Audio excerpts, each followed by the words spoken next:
But let's also hear it then from Jonathan Schiessl of IIFL, and he believes that the global headwinds, including the trade war uncertainty, as well as the volatility in oil prices, they are contributing to the slowdown.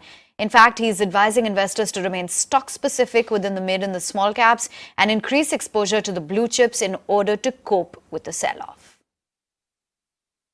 With what's going on with the continued uncertainty with the US and China trade talks or lack of talks, oil, obviously, there's still a lot of uncertainty in the Middle East going on. So the global backdrop, US interest rates, etc., is not helpful. I've said before, I do believe emerging markets in general are quite well positioned this time around compared to prior periods of slowdown.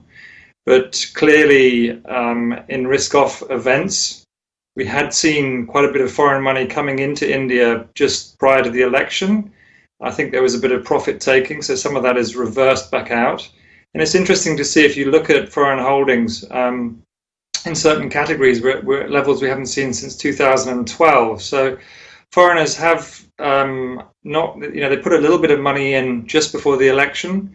And then I think all they hear now is clearly, the slowdown, consumption slowdown, what's going on in the auto sector. And so it's not good news that we're hearing from the outside, and people are just, with a risk-averse nature, they're pulling back. The reality is this will probably take some time to work through. It's obviously been quite a brutal slowdown, particularly in the auto space.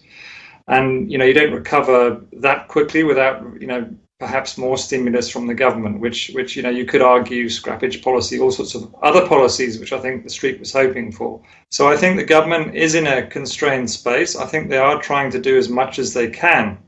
And that's why I say, if they can do, they're obviously doing as much as they can, as I said, but it's a confidence issue. And once confidence and sentiment stabilizes and turns, I think that's the key, and unfortunately that'll probably take a little bit of time. This is not going to be, I think, in reality, a very quick rebound. When it comes, it's going to be probably quite a slow rebound.